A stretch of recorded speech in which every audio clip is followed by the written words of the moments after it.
وعلى آله وأصحابه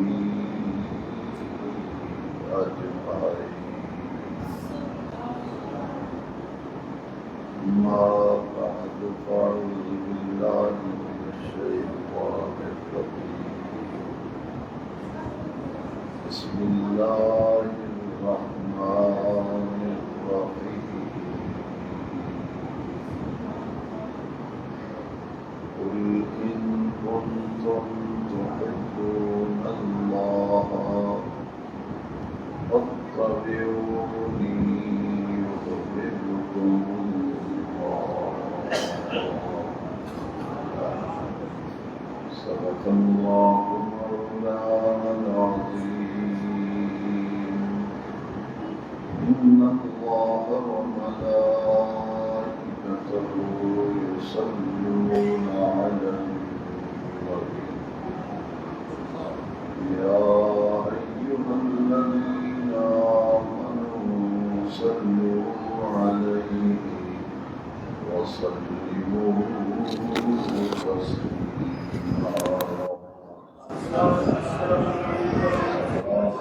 السلام عليك يا سيدي يا رسول الله وعلى آلك وأصحابك يا سيدي يا خاتم النبيين.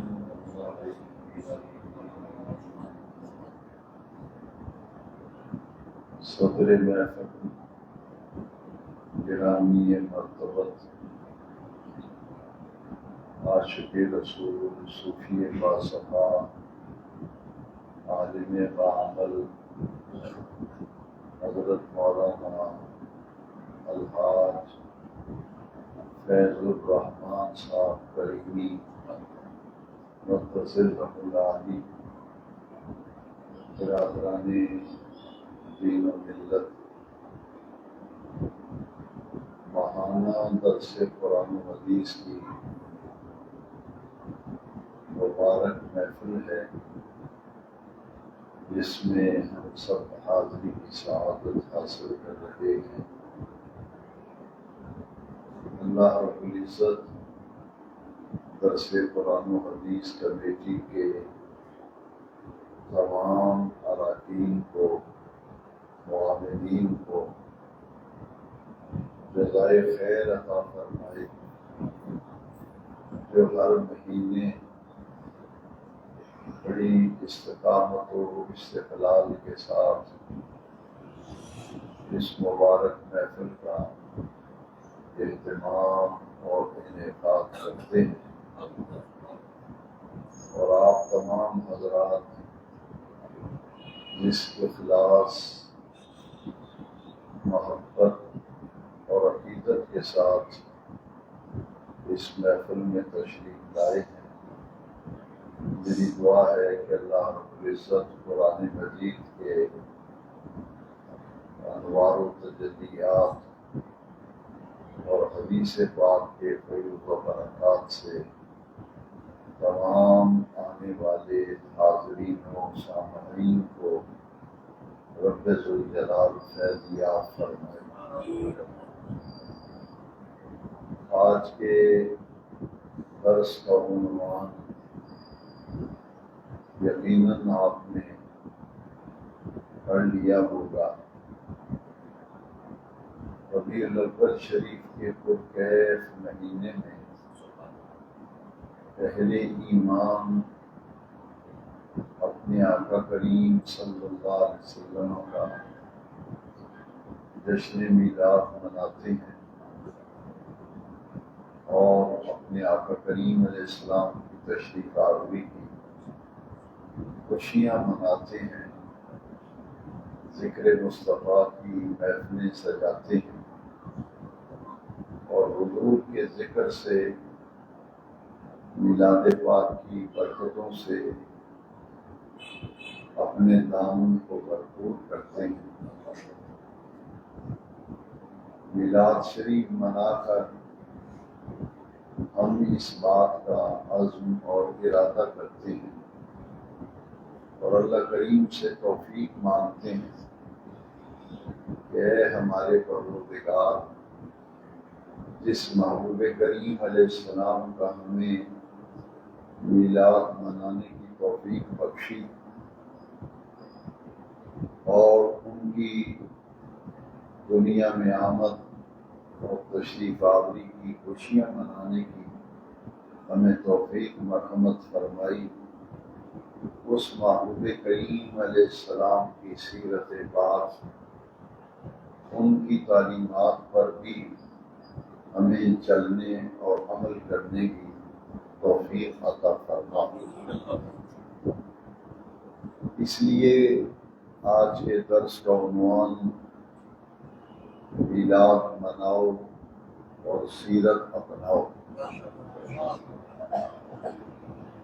جب ہم میلاد مناتے ہیں تو ہم نبی کریم علیہ السلام کی صورت کی گفتگو کرتے ہیں کہ رب ذوالجلال نے ہمارے آقا کریم علیہ السلام کو بے مثل بنایا اور بے مثال بنایا۔ جس طرح آقا کریم علیہ السلام کی صورت کی مثل اور مثال نہیں، اسی طرح میرے آقا کریم کی سیرت کی بھی مثل اور مثال نہیں۔ حضرت حسان بن ثابت انصاری رضی اللہ تعالیٰ عنہ نے حضور کی موجودگی میں مسجد نبوی شریف میں جو آقا کریم علیہ السلام کے سامنے حضور کے میلاد شریف کو بیان کیا، اسی میلاد شریف کے اشعار میں نبی کریم علیہ السلام کی صورت کا بھی ذکر کیا اور حضور کی سیرت کا بھی ذکر کیا۔ ہمارے نبی پاک صلی اللہ علیہ وسلم کی صورت بھی بے مثل اور بے مثال، اور آپ کی سیرت بھی بے مثل اور بے مثال۔ حضرت حسان بن ثابت انصاری رضی اللہ تعالیٰ عنہ نے نبی پاک کی موجودگی میں حضور کی صورت کے بارے میں بھی اور آپ کی سیرت کے بارے میں بھی جو بات کی وہ بڑی قابل توجہ ہے۔ حسان بن ثابت نے پڑھا تھا حضور کی موجودگی میں وَأَحْسَنُ مِنْكَ لَمْ تَرَ قَطُّ عَيْنِي وَأَجْمَلُ مِنْكَ لَمْ تَلِدِ النِّسَاءُ۔ یہ دونوں چیزیں حضور کی صورت سے تعلق رکھتی ہیں کہ حضور آپ سے زیادہ حسین آج تک کسی آنکھ نے دیکھا نہیں۔ وَأَجْمَلُ مِنْكَ لَمْ تَلِدِ النِّسَاءُ، اور آپ سے زیادہ جمال والا آج تک کسی ماں نے جنا ہی نہیں، کسی آنکھ نے دیکھا نہیں، کسی ماں نے جنا نہیں۔ یہ حضور کی صورت کے بے مثال ہونے کا ذکر ہے کہ حضور کا مثل، حضور کا حسن جو ہے وہ بے مثال ہے، حضور کا جمال بھی بے مثال ہے۔ اور اگلے شعر میں نبی کریم علیہ السلام کی سیرت کے بے مثال ہونے کا ذکر کیا ہے۔ حضرت حسان کہتے ہیں خلقت مبرأ من کل عیب، یا رسول اللہ رب ذوالجلال نے آپ کو ہر عیب سے پاک بنایا۔ حضور کا ہر عیب سے پاک ہونا، اس کا تعلق حضور کی سیرت سے ہے۔ خلقت مبرأ من کل عیب کأنک قد خلقت کما تشاء، اس کا تعلق بھی سیرت کے ساتھ ہے کہ حضور ہر انسان کو رب نے اپنی مرضی سے بنایا، اور یوں لگتا ہے آپ کو رب ذوالجلال نے آپ کی مرضی سے بنایا۔ یہ جو صحابہ کرام کا حضور کے بارے میں عقیدہ ہے، ایمان ہے، نظریہ ہے، اس پورے کلام کا تعلق حضور کی صورت سے بھی ہے، حضور کی سیرت سے بھی ہے۔ میلاد النبی منا کر ہم نبی کریم علیہ السلام کی عزت اور عظمت اور آپ کی شان کا پرچار کرتے ہیں اور دنیا کو بتاتے ہیں کہ ربیع الاول کی 12 تاریخ کو اللہ کے وہ محبوب تشریف لائے جن کی صورت بھی بے مثال ہے، جن کی سیرت بھی بے مثال ہے، اور ان کا مقام یہ ہے کہ ہر نقص، ہر خامی، ہر عیب سے رب کریم نے اپنے محبوب کو پاک بنایا۔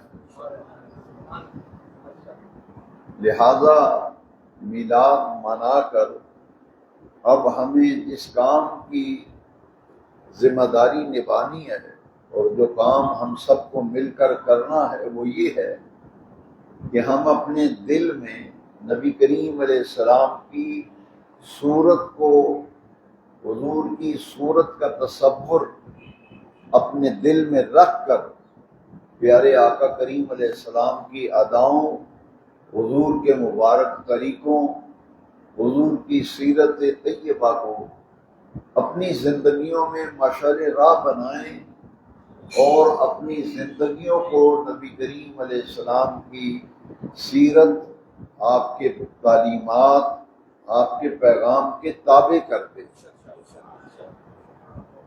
کیونکہ میلاد منانے کا اصل مقصد ہی یہ ہے کہ انسانیت پر اللہ کریم نے لطف و کرم فرمایا اور ایسے محبوب ہمیں عطا فرمائے جن کے ذریعے سے بے نیاز رب نے رشد و ہدایت کا منبع و سرچشمہ قرآن مجید ہمیں عطا کیا۔ لہذا نبی کریم علیہ السلام کی سیرت پر عمل اس وقت تک ممکن نہیں جب تک دو چیزوں کو ہم مشعل راہ نہ بنائیں تو سیرت پر عمل ممکن نہیں۔ ایک قرآن مجید کی ہدایت، قرآن مجید کی تعلیمات، اور دوسرا پیارے آقا کریم علیہ السلام کی مبارک زندگی۔ ان دونوں چیزوں کو ہمیں اپنے سامنے رکھنا ہے۔ دوسرے لفظوں میں یوں کہا جا سکتا ہے کہ قرآن اور صاحب قرآن، قرآن سے بھی تعلق مضبوط اور مستحکم کرنا ہے اور صاحب قرآن سے بھی تعلق مضبوط اور مستحکم کرنا ہے۔ ایک ہاتھ میں قرآن کا پیغام ہو اور ایک ہاتھ میں پیارے نبی پاک کا پیغام، پھر ہماری زندگی کا رخ جو ہے وہ بدلے گا اور ہماری زندگی کے طور طریقے حضور نبی کریم علیہ السلام کی مبارک سیرت کے مطابق ڈلتے چلے جائیں گے۔ کیونکہ قرآن مجید میں اللہ کریم نے جہاں حضور کے تشریف لانے کا ذکر کیا وہاں ساتھ قرآن مجید کا بھی ذکر فرمایا۔ قد جاءکم من اللہ نور و کتاب مبین، تحقیق تمہارے پاس اللہ کی طرف سے نور تشریف لے آئے، وہ کتاب مبین، اور ایک روشن کتاب آگے۔ ام المومنین حضرت عائشہ صدیقہ رضی اللہ تعالیٰ عنہا سے صحابہ کرام نے پوچھا تھا کہ نبی کریم علیہ السلام کے اخلاق کے بارے میں ہمیں بتائیں، کیونکہ اخلاق نبوی، اخلاق مصطفیٰ، یہ سیرت النبی کا ایک سنہرا چیپٹر، سنہرا باب ہے۔ حضرت عائشہ صدیقہ ام المومنین رضی اللہ تعالیٰ عنہ سے حضور کے اخلاق کے بارے میں پوچھا گیا کہ ہمیں حضور کے اخلاق کے بارے میں کچھ بتائیے۔ ام المومنین حضرت عائشہ صدیقہ نے فرمایا رضی اللہ تعالیٰ عنہ، کان خلقہ القرآن، کان خلقہ القرآن، کہ حضور کے اخلاق کے بارے میں پوچھتے ہو یہ سارا قرآن تو حضور کے اخلاق ہی ہیں، یعنی حضور کے اخلاق جو ہیں وہ تو قرآن ہے۔ تو قرآن مجید میں حضور کے اخلاق کے بارے میں کیا کہا گیا؟ قرآن مجید میں ذرا غور کیجئے تو قرآن کہتا ہے اِنَّكَ لَعَلَىٰ خُلُقٍ عَظِيمٍ، اِنَّكَ لَعَلَىٰ خُلُقٍ عظیم، بلا شبہ اے حبیب صلی اللہ علیہ وسلم آپ تو خلق عظیم سے اوپر ہیں۔ اِنَّكَ لَعَلَىٰ خُلُقٍ عظیم، خلق عظیم نیچے رہ گیا ہے، حضور کا مقام اس سے بلند و بالا ہے۔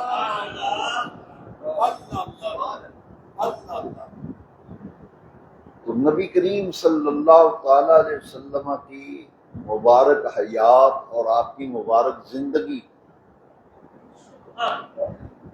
اسے اسوہ حسنہ قرآن مجید میں کہا گیا، اور اسوہ حسنہ کا معنی ہے کامل نمونہ حیات۔ کامل نمونہ حیات یہ حضور کی ذات میں رکھا گیا، اور کامل نمونہ حیات حضور کی حیات مقدسہ میں رکھا گیا۔ قرآن مجید میں حضور کی سیرت طیبہ کے حوالے سے، سیرت النبی کے حوالے سے ایک جامع آیت کریمہ قرآن مجید میں موجود ہے۔ لَقَدْ كَانَ لَكُمْ فِي رَسُولِ اللَّهِ أُسْوَةٌ حَسَنَةٌ، البتہ تحقیق رسول اللہ صلی اللہ علیہ وسلم کی ذات میں تمہارے لیے اسوہ حسنہ یعنی کامل نمونہ ہے، تمہارے لیے حضور کی حیات میں بھی اور حضور کی ذات میں بھی زندگی گزارنے کے لیے کامل نمونہ عرش والے رب نے رکھ دیا ہے۔ لَقَدْ كَانَ لَكُمْ فِي رَسُولِ اللَّهِ أُسْوَةٌ حَسَنَةٌ۔ تو حضور کی مبارک زندگی کو ہر صاحب ایمان کو چاہیے کہ وہ حضور کی سیرت طیبہ کو مشعل راہ بنائے، خضر راہ بنائے، اور حضور کی مبارک زندگی کو دیکھ دیکھ کر اپنی زندگی کے احوال اور اپنی زندگی کے کیفیات کا قبلہ درست کرتا چلا جائے۔ یہی سیرت طیبہ کا پیغام تھا جس کو قرآن مجید کی آیت کریمہ میں بیان کیا گیا، جس آیت مقدسہ کو آج کے درس قرآن کے لیے میں نے بطور عنوان تلاوت کیا ہے۔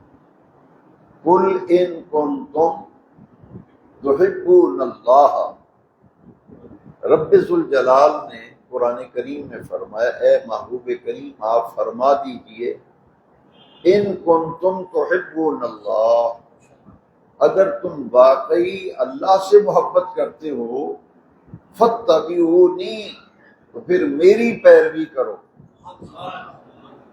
میرے نقش قدم پہ چلو۔ یحببکم اللہ، حضور نے فرمایا اگر تم میری پیروی کرو گے تو اللہ تبارک و تعالیٰ تم سے محبت فرمائے گا، تم اللہ کے محبوب بن جاؤ۔ یہاں ایک بات قابل غور ہے کہ دعویٰ ہے محبت الہی کا کہ ہم اللہ سے محبت رکھتے ہیں۔ اللہ کریم نے فرمایا جس جس کو دعویٰ ہے کہ میں اللہ سے محبت رکھتا ہوں، یہ تو محض اس کا دعویٰ ہے۔ اس دعوے کو سچا ثابت کرنے کے لیے اتباع رسول ضروری ہے۔ دعوی محبت الہی میں وہی سچا ہوگا جس میں اتباع رسول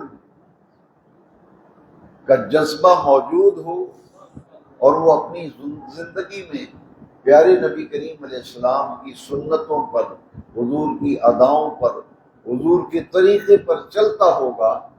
دعوی محبت الہی میں وہی سچا ہوگا، اور جس کی زندگی میں حضور کی اتباع نہیں ہے تو وہ دعوی محبت الہی میں جھوٹا ہوگا۔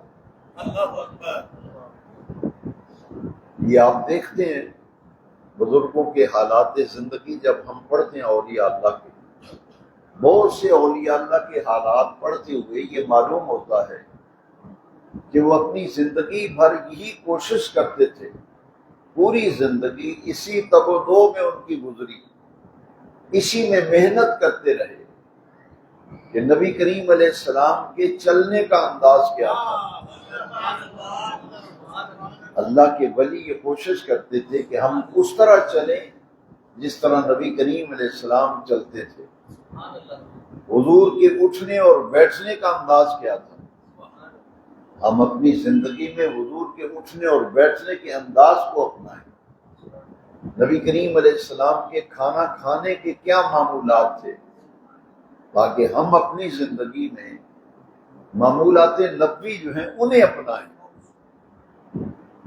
یہاں تک کہ نماز کے معاملے میں ہر اللہ کے ولی کی یہ کوشش ہوتی تھی کہ وہ ذخیرہ احادیث میں سے حدیثیں تلاش کرتے تھے کہ نبی کریم صلی اللہ تعالی علیہ وسلم نماز کے معاملے میں حضور کا کیا انداز تھا، نماز کی تیاری کے لیے حضور کی کیا کیفیت تھی۔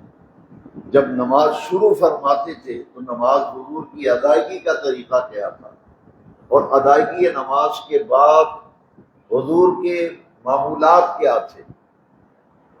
وہ اپنی زندگی میں انہی اداؤں کو اپناتے رہے، یہاں تک کہ وضو کا طریقہ، تمام اولیاء اللہ وضو کے فرائض تو قرآن مجید میں بیان کیے گئے، لیکن حضور سے محبت کا تقاضا یہ تھا، وہ کہتے تھے کہ ٹھیک ہے قرآن میں وضو کے 4 فرض بیان کر دیے گئے، مگر ہمیں اس بات کی تلاش ہے کہ جب نبی کریم علیہ السلام وضو فرماتے تھے تو حضور کے وضو فرمانے کا طریقہ کیا تھا۔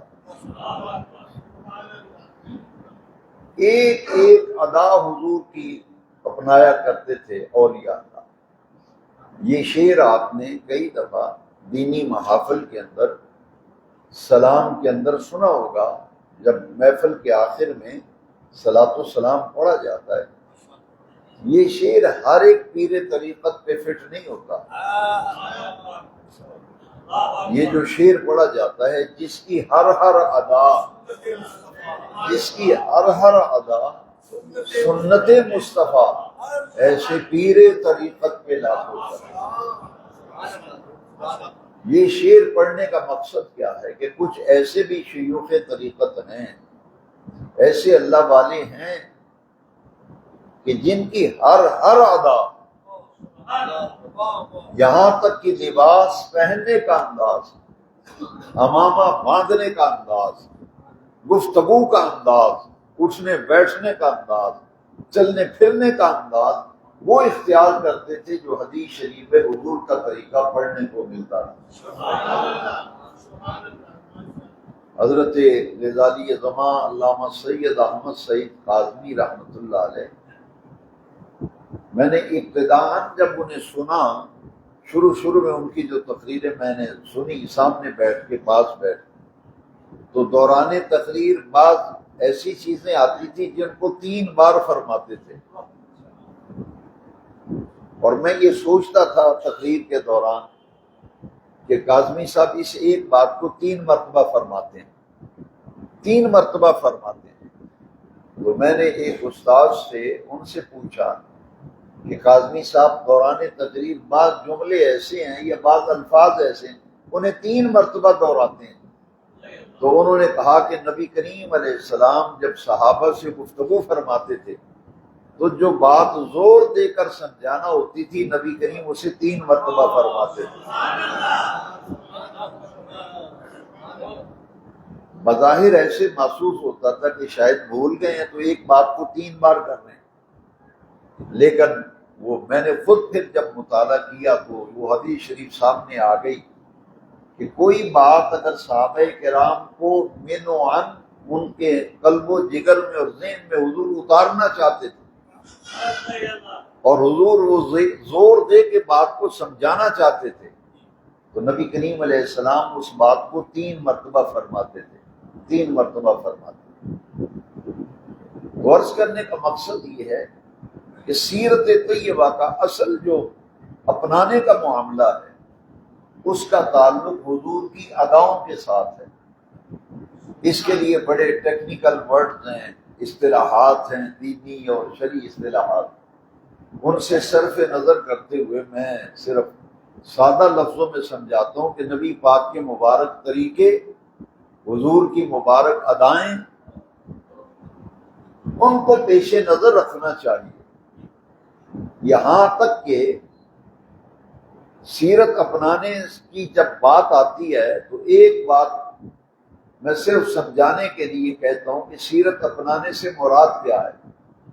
ایسے اولیاء اللہ گزرے ہیں کہ جو مسجد میں جب آتے تھے اور مسجد سے جاتے تھے، سب ہم مسجد میں نماز کے لیے آتے ہیں، نماز پڑھ کے ہم جاتے ہیں، لیکن ہمارا آنا جانا اور ہے۔ جو اولیاء اللہ ہیں وہ مسجد میں وہ طریقہ آنے کا اختیار کرتے تھے جو حضور کا طریقہ تھا، اور جب مسجد سے نکلتے تھے حضور کا وہ طریقہ جو مسجد سے نکلنے کا تھا اس کے مطابق نکلتے تھے۔ وہ طریقہ کیا ہے کہ حضور جب مسجد میں داخل ہوتے تو نبی کریم علیہ السلام پہلے دایاں پاؤں مسجد میں رکھتے تھے، دایاں پاؤں بالالتزام، اور حضور مسجد میں داخل ہوتے وقت جو دعائیں پڑھی جاتی ہیں حدیث شریف میں ہے، عمومی طور پر یہ دعا مسجد کے دروازوں پہ بھی لکھی ہوتی ہے، اللہم افتح لی ابواب رحمتک،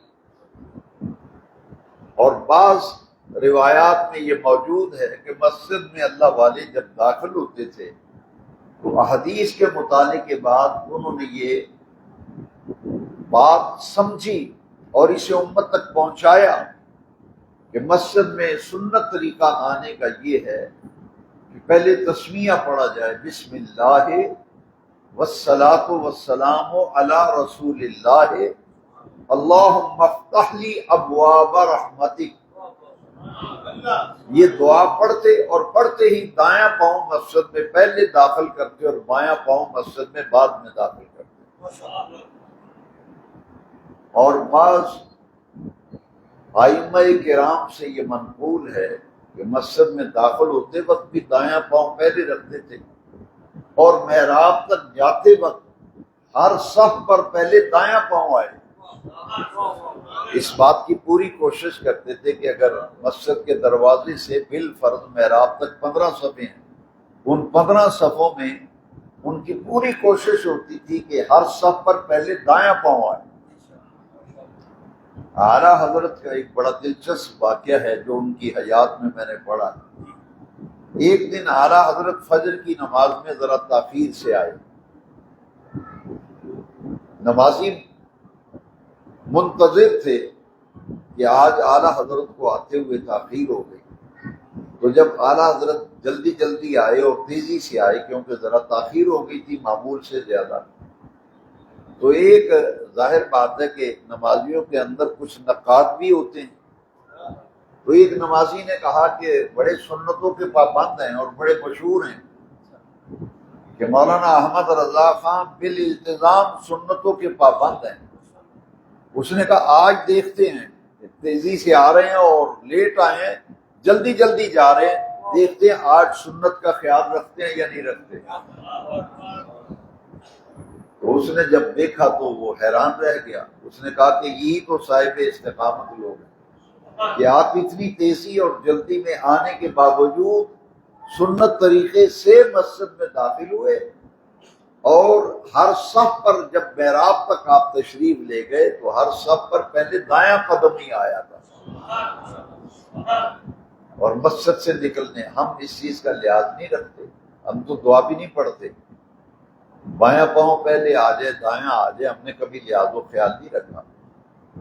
لیکن جن لوگوں نے مقام پایا، جن لوگوں نے اللہ کے ہاں عزتیں پائیں اور دنیا آج ان کے مزارات پہ بھی حاضری دیتی ہے، زندگی میں بھی لوگ انہیں سلام کرتے تھے، یہ وہ لوگ ہیں جو صاحب استقامت تھے۔ مسجد سے جب نکلنا ہوتا تھا تو اتنی احتیاط، بڑے بڑے لوگوں کو میں نے دیکھا وہ احتیاط نہیں قائم رکھ پاتے، لیکن مسجد سے نکلنے کا طریقہ یہی تھا کہ جب نکلیں تو پڑھیں بسم اللہ والصلاۃ والسلام علی رسول اللہ اللہم انی اسألک من فضلک ورحمتک، اور پھر جب نکلیں تو پہلے بایاں پاؤں نکالیں اور بعد میں دایاں پاؤں مسجد سے نکلتے وقت۔ لیکن یہاں ایک اور مسئلہ پیش آ جاتا ہے کہ جو کام بھی شروع کیا جائے وہ دائیں ہاتھ سے شروع کرنا چاہیے۔ جب جوتا پہنے تو پہلے دایاں پاؤں پہننا چاہیے، بایاں پاؤں بعد میں۔ لیکن جب مسجد سے نکلنا ہے تو پہلے کون سا پاؤں نکالنا ہے؟ بایاں پاؤں، دایاں پاؤں بعد میں۔ تو پھر بزرگ کیا کرتے تھے کہ اب جوتے میں تو پہلے دایاں پاؤں داخل کرنا ہے، تو وہ یہ کرتے تھے کہ بایاں پاؤں مسجد سے نکال کر جوتے کے اوپر رکھ لیتے تھے، جوتا پہنتے نہیں تھے، جوتے کے اوپر بایاں پاؤں رکھتے، دایاں پاؤں مسجد سے بعد میں نکالتے، اور وہ پھر دائیں پاؤں میں جوتا پہننے کے بعد پھر بائیں پاؤں میں جوتا پہنتے تھے۔ اتنی احتیاط۔ چونکہ آج موضوع یہ ہے کہ میلاد مناؤ اور سیرت اپناؤ، میں آپ کی توجہ چاہتے ہوئے یہ عرض کروں گا، یہ وہ بات میں نے آپ کو بتائی ہے جس کی طرف ہماری توجہ ہی نہیں، اور جسے ہم سمجھتے ہیں معمولی بات ہے، لیکن جن کو اللہ عزتیں بخشتا ہے، جن کے دل میں حضور کی محبت ہوتی ہے، سچا عشق ہوتا ہے، پیار ہوتا ہے، وہ تو پھر ادائیں دیکھتے ہیں نا کہ حضور کی ادائیں کیا تھی، حضور کا طریقہ کیا تھا۔ یہاں تک کہ حدیث شریف میں ہے کہ حضور جب پانی نوش فرماتے تھے تو 3 سانس میں حضور پانی نوش فرماتے تھے، لہذا پانی کا پیش کیا جاتا، پہلے 3 سانس میں وہ پانی حضور نوش فرماتے تھے۔ تو ہمارے ہاں ایک دفعہ ایک عجیب لطیفہ پیش آ گیا۔ ہمارے ایک بزرگ گزرے ہیں، حضرت مولانا ابو داؤد محمد صادق رحمۃ اللہ علیہ، گجرانوالہ میں۔ وہ بڑے بعمل شخصیت تھے، بڑے پابند تھے ان چیزوں کے، چھوٹی چھوٹی باتوں کے۔ تو ان کے پاس ایک مرتبہ، یہ فیصل آباد کے بڑے مشہور خطیب تھے صاحبزادہ افتخار الحسن، وہ ایک دفعہ ان کے پاس گئے تو انہوں نے پانی مانگا نا، تو پانی کا گلاس آیا تو وہ ایک ہی سانس میں سارا پانی پی گئے، ایک ہی سانس میں۔ اب وہ جو حاجی صاحب نے دیکھا تو حاجی صاحب نے فرمایا کہ مولانا یہ آپ نے کیا کیا، پانی تو 3 سانس میں پینا سنت ہے، آپ ایک ہی سانس میں سارا گلاس پی گئے۔ تو انہوں نے آگے سے کیا جواب دیا، انہوں نے کہا پیالہ ابو ہریرہ بڑا تو لے آ تو میں 3 ساواں میں پی لا۔ تو کہا یہ چھوٹی چھوٹی گلاسیاں ہیں، کہتے ہیں یہ تو چھوٹی سی گلاسی ہے، پیالہ ابو ہریرہ والا لے آ تو میں 3 سانس میں پی لوں۔ تو انہوں نے پھر خوش طبی کی، ورنہ مسئلہ تو یہ، انہوں نے کہا کہ میں بس بریک بہت ہی لگی سی، سارا گلاس ہی پی گیا۔ تو اندازہ لگائیں کہ کیسے کیسے اللہ والے، وہ وہاں بھی خیال رکھا کہ بھائی اس بات کا خیال رکھنا ہے۔ یہاں تک کہ ایک دفعہ ایک کیس ہوا عدالت میں، تو حاجی صاحب کو پیش کیا گیا عدالت میں، تو وہ جو حاجی صاحب کا وکیل تھا نا، اس نے کہا جی یہ ہمارے حضرت جو ہیں یہ تو سنتوں کے اس قدر پابند ہیں کہ حضور کی اداؤں سے اتنا پیار کرتے ہیں کہ یہ تو سانس بھی دیکھتے ہیں حدیث شریف میں کہ حضور کا سانس لینے کا طریقہ کیا تھا۔ تو جو شخص اتنا احتیاط کرتا ہے تو وہ ظاہر بات ہے وہ پھر ان چیزوں کو پسند نہیں کرتا۔ یہی وجہ ہے کہ جب عدالت کے اندر ان کی پیشی ہوئی تھی تو ان کی گاڑی لوگوں نے کندھوں پہ اٹھا لی تھی۔ وہ جج حیران رہ گیا، انہوں نے کہا کہ عقیدت تو دیکھی ہے مگر یہ کیا ہوا کہ حضرت صاحب کو کندھوں پہ اٹھاتے تو بات تو سمجھ میں آتی، لیکن جیسے ہی گاڑی کچہری میں داخل ہوئی تو حاجی صاحب کی کار کو لوگوں نے کندھوں پہ اٹھا لیا تھا۔ یعنی جو رسول اللہ صلی اللہ علیہ وسلم کا ہو جاتا ہے، اپنی زندگی میں حضور کی اداؤں، حضور کے طریقوں اور سیرت کو لے کے آتا ہے، پھر اللہ کی ہر مخلوق ان کا احترام کرتی ہے، اللہ کی ہر مخلوق ان کا کرتی ہے۔ حضرت بشر آفی کا واقعہ نہیں آپ نے سنا؟ حضرت بشر آفی ایسے اللہ والے، شراب کا کارخانہ تھا ان کا، خود بھی شرابی تھے، شراب پیتے تھے، کارخانہ تھا ان کا، لیکن ان کی زندگی کیسے بدلی اور اللہ کے ولی کیسے بنے؟ شراب پی ہوئی تھی، شراب کے نشے میں دھت تھے، کارخانہ چلاتے تھے شراب میں، راستے میں گزر رہے تھے کہ کاغذ کا ایک ٹکڑا زمین پہ پڑا ہوا تھا جس پہ لفظ اللہ لکھا ہوا تھا،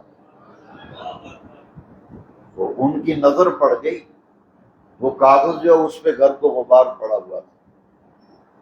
بشر، ان کا نام بشر آفی تو بعد میں پڑا، آفی کا معنی ہے ننگے پاؤں والا۔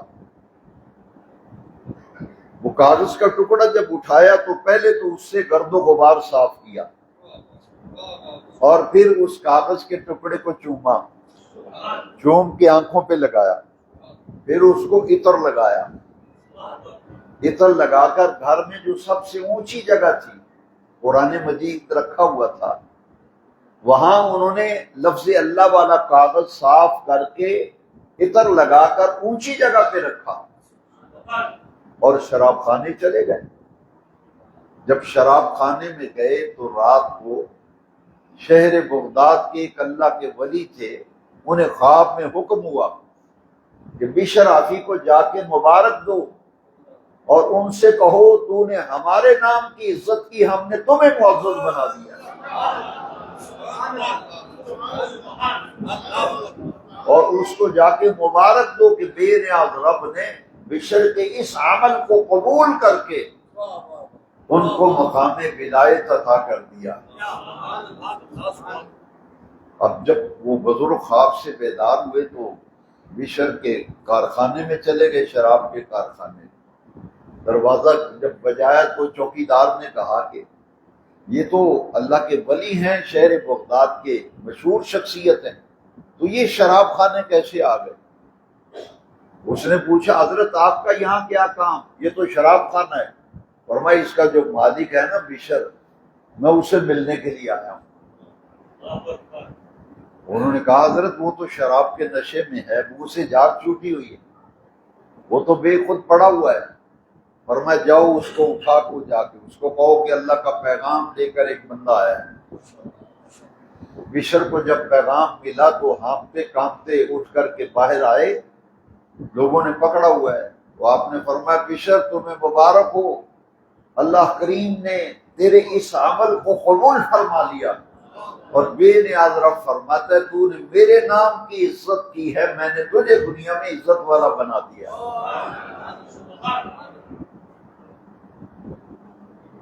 اس وقت ننگے پاؤں تھے، جب وہ بزرگ ملنے کے لیے آئے تھے تو ننگے پاؤں تھے۔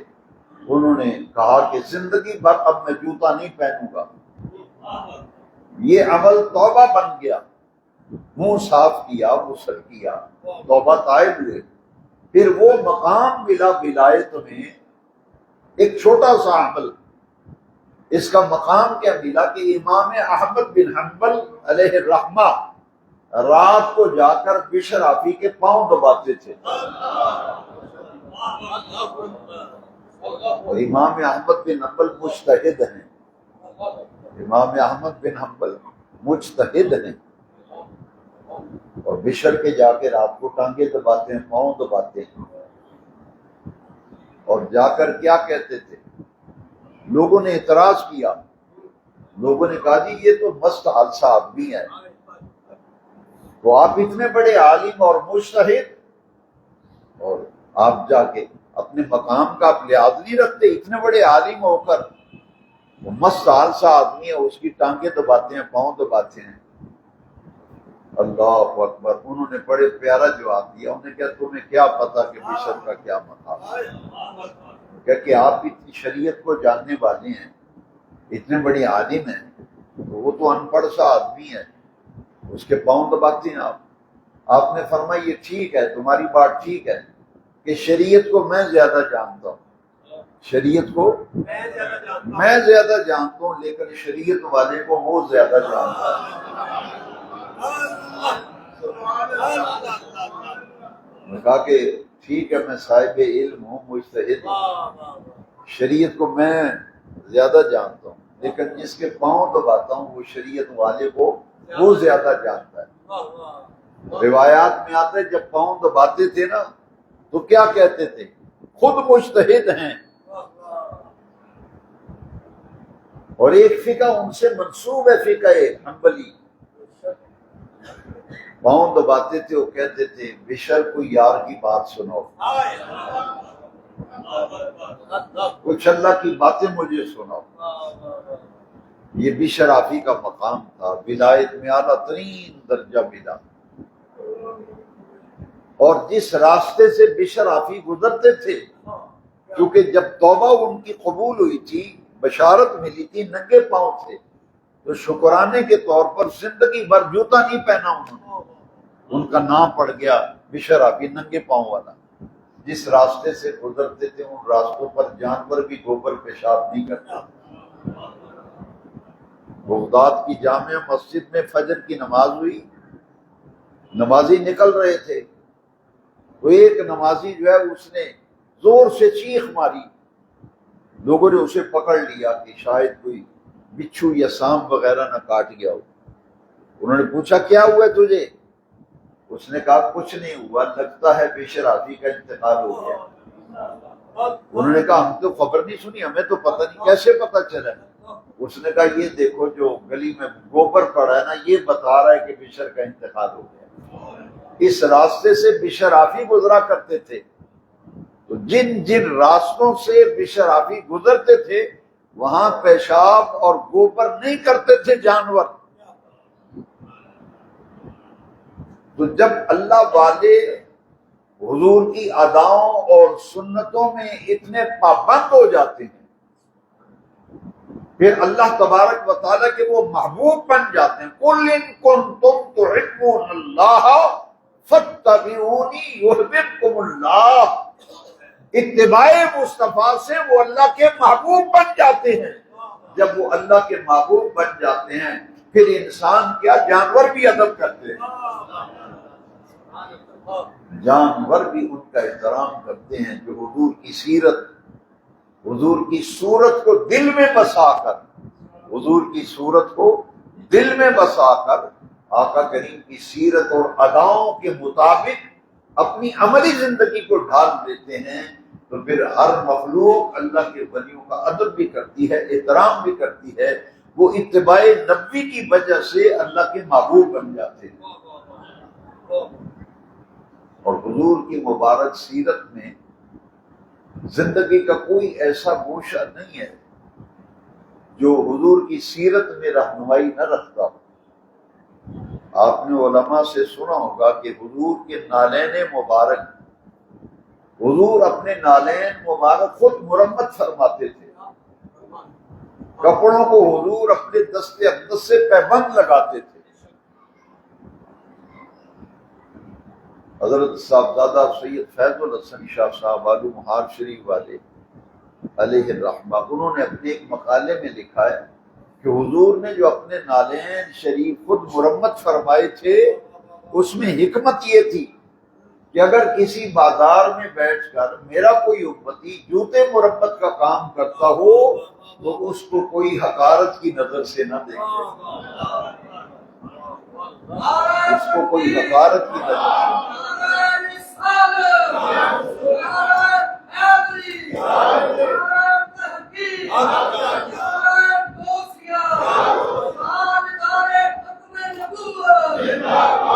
لباس اقدس کے جو پیبند تھے، لباس اقدس کو حضور خود پیبند لگا لیتے تھے تاکہ اگر میرے کسی امتی کے لباس میں پیبند لگا ہو تو اسے کوئی حقیر نہ سمجھے۔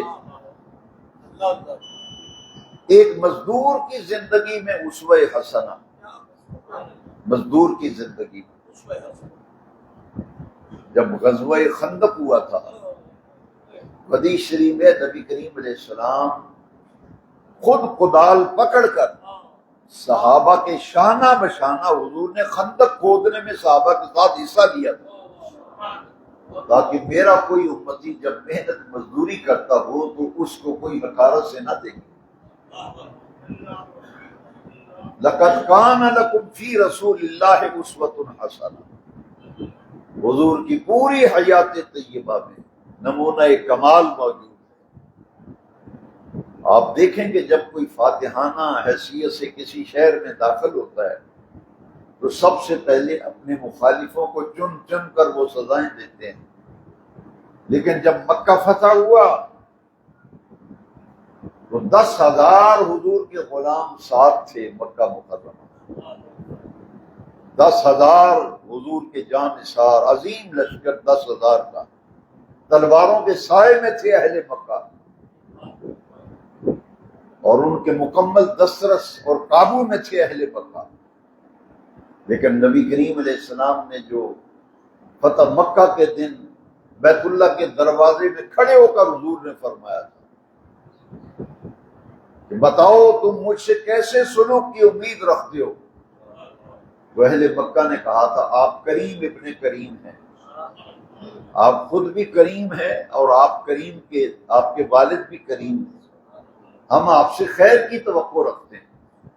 اب حضور نے بدلہ نہیں دیا، جو ستانے والے تھے تنگ کرنے والے تھے، حضور نے فرمایا لا تثریب علیکم اليوم، جاؤ جس کسی نے ستایا تنگ کیا میں نے سب کو معاف کر دیا۔ مستشرقین نے لکھا ہے کہ دنیا میں ایسی مثال نہیں ہے کہ دشمنوں کے ساتھ حسن سلوک۔ ابو سفیان حضور کی دشمنی میں سب سے پیش یہ بعد میں ایمان لے آئے، حضور کے صحابی بن گئے، لیکن اسلام لانے سے پہلے فتح مکہ سے پہلے حضور کی دشمنی میں سب سے آگے تھے ابو سفیان۔ جب مکہ فتح ہوا تو انہوں نے پناہ مانگی تو حضور نے پناہ دی، اور حضور نے فرمایا کہ جو ابو سفیان کے گھر میں بھی پناہ دے گا اس کو بھی کچھ نہیں کہا جائے گا۔ تو دشمنوں کے ساتھ حسن سلوک کی ایسی مثال پوری تاریخ انسانیت میں ایسا کوئی فاتح نہیں۔ اور پھر آپ یہ دیکھیں کہ حضرت امیر حمزہ رضی اللہ تعالیٰ عنہ جن کی شہادت بڑی دردناک ہے، ہند نامی عورت نے حضرت امیر حمزہ کا کلیجہ نکال کر چبایا تھا، آپ کی آنکھیں نکالی تھی،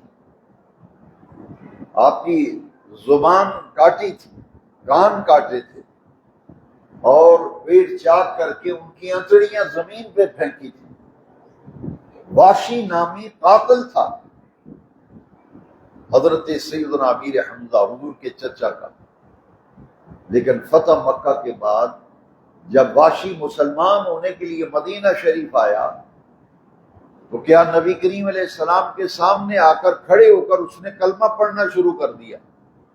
صحابہ کرام نے تلواریں نکال دی کہ امیر حمزہ کا قاتل آ گیا، اس کو زندہ نہیں چھوڑیں گے، لیکن جیسے وہ بار بار کلمہ پڑھ رہا تھا حضور نے فرمایا اسے کچھ نہ کہو، اس کا کلمہ پڑھنا میں نے قبول کر لیا ہے۔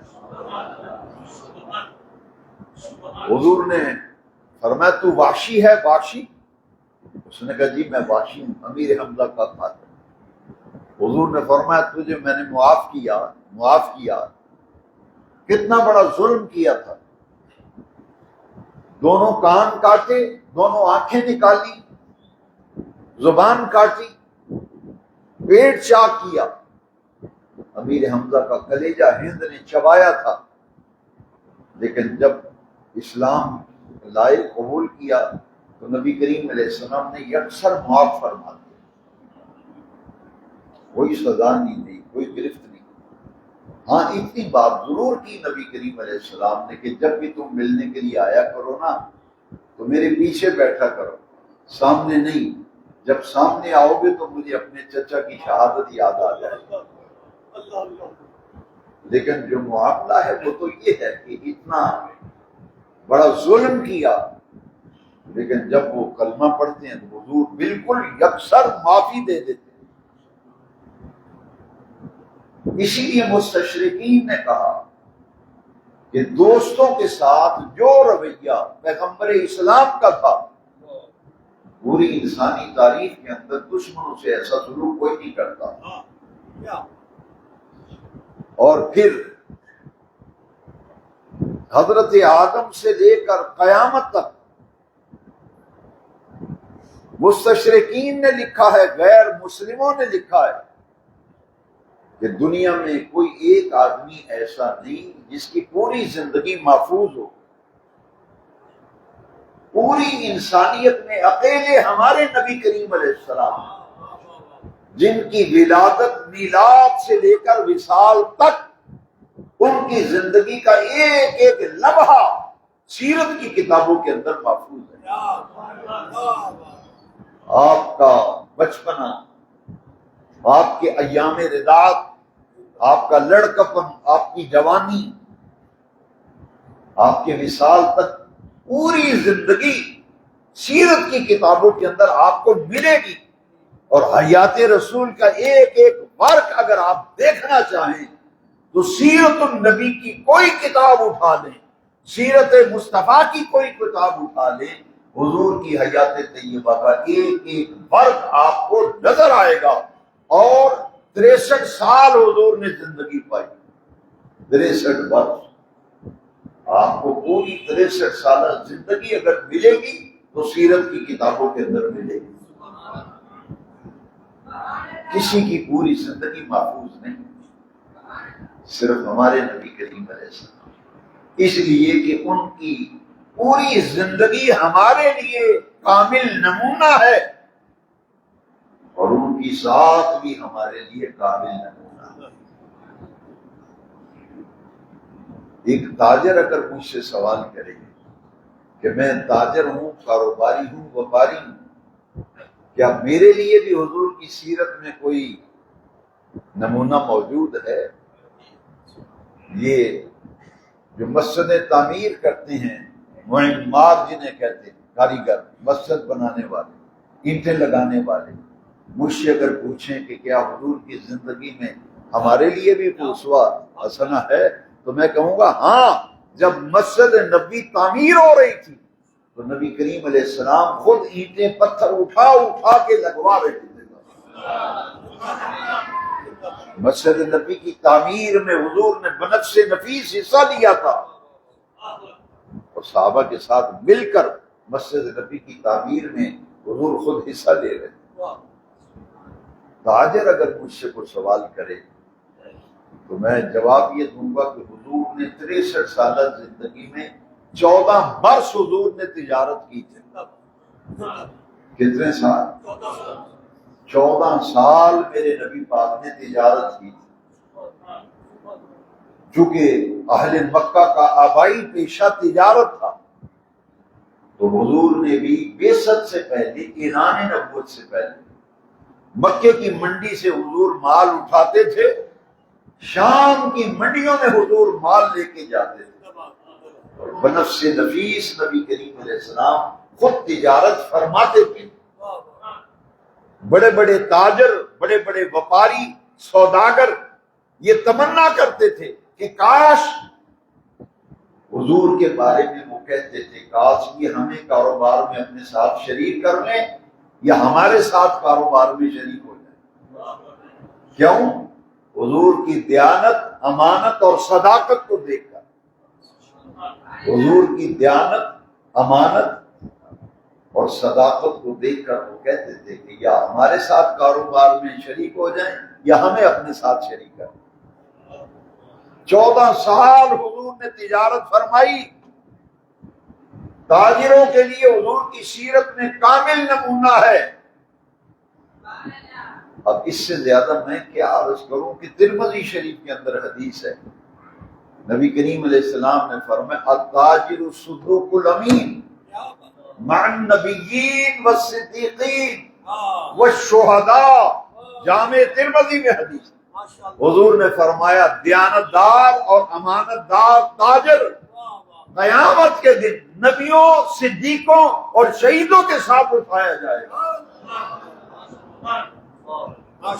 اگر تیری تجارت میں دیانت ہے، امانت ہے، صداقت ہے، تو تیرا تجارت کرنا بھی عبادت و صبر ہوگا، اور تیرا حشر قیامت کے دن۔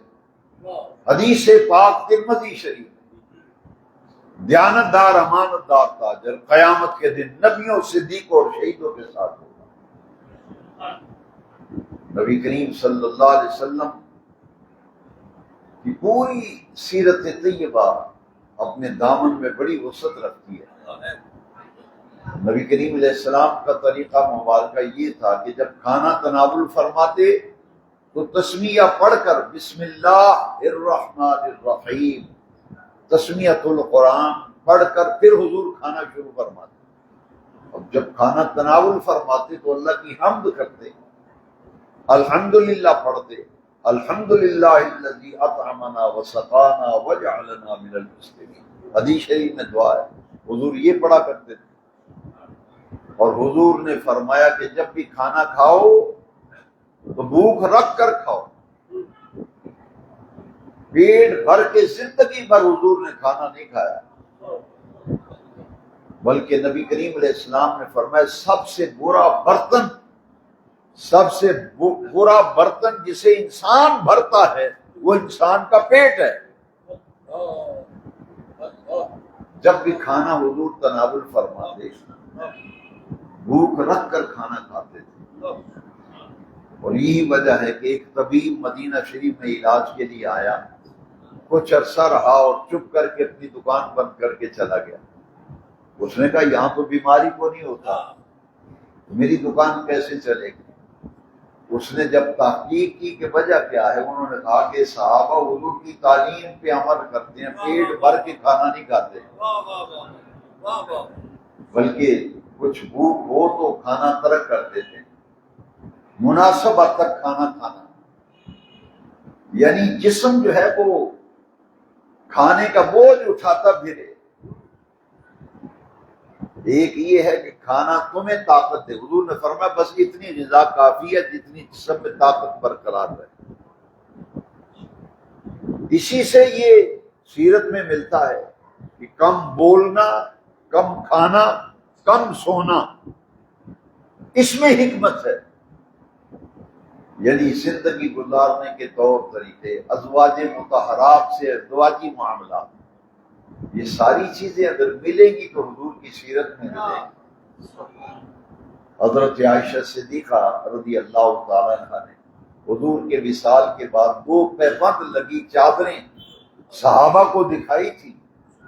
انہوں نے کہا حضرت عائشہ صدیقہ نے کہ تمہارے نبی کریم علیہ السلام دنیا سے جب گئے تو صرف یہ 2 چادریں چھوڑ گئے۔ تو حضور کا یہ استغنا تھا، فقر و فاقہ تھا، تو آپ کی مبارک زندگی کو کامل نمونہ بنایا گیا۔ اور میرے آقا کریم نے پھر پڑوسیوں کے بارے میں، اولاد کے بارے میں، والدین کے بارے میں ساری ہدایات ذخیرہ احادیث کے اندر موجود ہے، جس میں نبی کریم علیہ السلام نے امت کو زندگی گزارنے کے طور طریقے سکھائے۔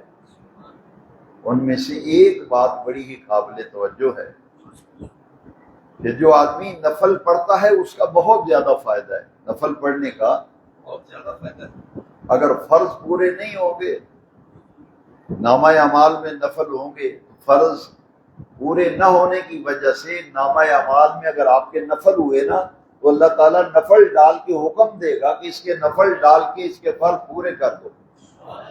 لیکن یہ پوچھا نہیں جائے گا کہ تم نے نفل نہیں پڑھے، کیوں نہیں پڑھے، نفلوں کے بارے میں نہیں پوچھا جائے گا۔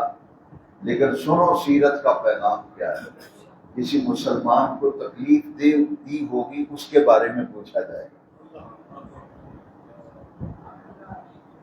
کسی نے اگر کسی مسلمان کو ناحق تنگ کیا ہوگا، تکلیف دی ہوگی، ستایا ہوگا، اس کے بارے میں کٹہرے میں عدالت میں کھڑا کیا جائے گا۔ نفلوں کے بارے میں نہیں پوچھا جائے گا، لیکن کسی مسلمان کو دکھ دی، اذیت دی، تکلیف دی، جان بوجھ کر نقصان پہنچایا، اس کے سامنے کھڑا کر کے پوچھا جائے گا کہ تم نے اپنے مسلمان بھائی کو کیوں تکلیف پہنچائی، کیوں دکھ دیا، کیوں اذیت دی۔ اسی طرح میرے آقا نے فرمایا جس کا پڑوسی بھوکا سویا وہ جنت کی خوشبو نہیں سونگے گا۔ جس کو پتہ ہی نہیں کہ میرے پڑوسی کا یہ حال ہے کہ اس کے گھر کھانا ہے یا نہیں ہے، وہ کیسا پڑوسی ہے؟ اس لیے حضور نے فرمایا کہ اگر تم گھر میں، جیسے سالن روٹی تو ہر گھر میں روزانہ پکتا ہے، حکم یہ ہے کہ اگر کوئی اضافی چیز پکاتے ہیں، چاول پکوائیں، کوئی میٹھی چیز گھر میں بنائیے، مہمان آئے 2-3 ڈشیں بنائیے، تو پھر حضور کی تعلیم یہ ہے کہ ان میں سے 1-2 چیزیں اپنے پڑوسیوں کے گھر بھیجیں، کیونکہ حدیث شریف میں حضور نے پڑوسیوں کے بارے میں اتنی تاکید کی کہ صحابہ کہتے ہیں کہیں ایسا نہ ہو کہ پڑوسی کو جائیداد میں حصے دار بنا دیا جائے، اتنی تاکید حضور فرما رہے ہیں۔ تو جائیداد میں تو حصہ دار نہیں بنایا نا، لیکن وہ کہتے ہیں تاکید اتنی تھی کہ ہم ڈر گئے، یعنی پڑوسی کے اتنے حقوق ہیں۔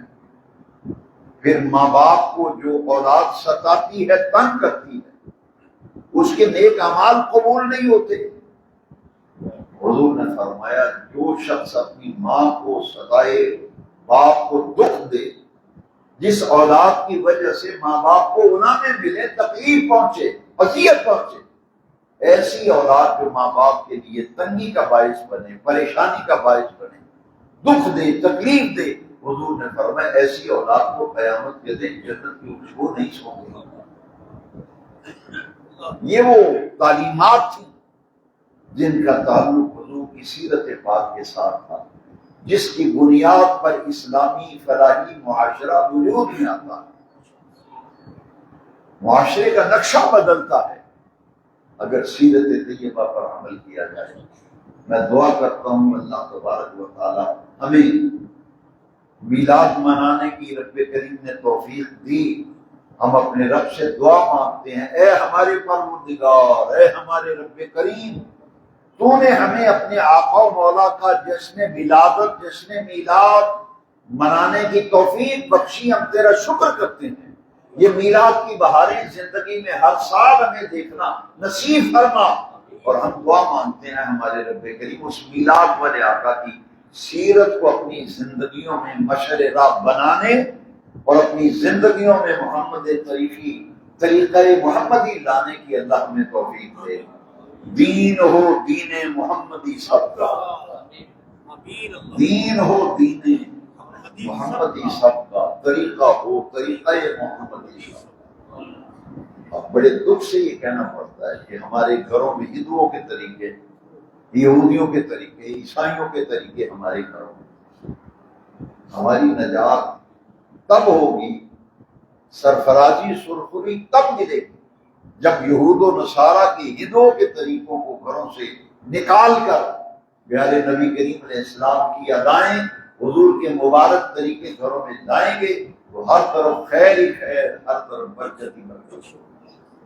دعا کریں اللہ تبارک و تعالیٰ فلسطین میں جو اس وقت حالات ہیں، مجاہدین فلسطین بڑی آزمائش میں ہیں۔ الحمدللہ فلسطینی مجاہدوں نے اسرائیل کو ناکو چنے چبوائے ہیں۔ ہم سلام عقیدت پیش کرتے ہیں ان شہداء کو جنہوں نے اپنی جانیں دی اس سرزمین کے لیے۔ ہمارے ان بچوں کو، نوجوانوں کو پتہ ہی نہیں فلسطین ہے کیا۔ میں نے آج جمعے میں بھی عرض کیا، فلسطین وہ سرزمین ہے جہاں ہزاروں انبیاء کرام کا مسکن ہے۔ فلسطین کی آزادی کے لیے ہم مجاہدین کے ساتھ کیوں ہیں؟ ان کی آواز کے ساتھ آواز کیوں ملا رہے ہیں؟ حضرت عیسیٰ علیہ السلام کی پیدائش بھی فلسطین میں ہوئی، حضرت مریم کا جو حجرہ عبادت ہے وہ بھی فلسطین میں ہے۔ حضرت ابراہیم علیہ السلام نے ہجرت فرمائی تھی تو فلسطین تشریف لے گئے تھے۔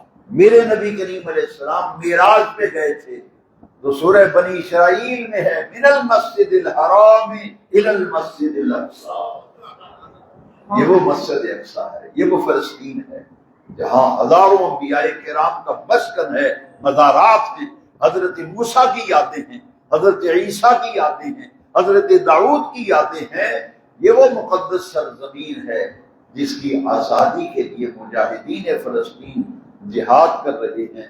اللہ کشمیر اور فلسطین کی مجاہدین کی نصرت و مدد فرمائے، ان شہداء کے اللہ درجات بلند فرمائے۔ اللہ ہمیں وہ دن دیکھنا نصیب فرمائے جب مسجد اقصی بیت المقدس یہودیوں کے قبضے سے آزاد ہو اور مسلمان آزادی کا سانس لے کر مسجد اقصی میں نماز باجماعت پڑھیں۔ وآخر دعوانا الحمد للہ۔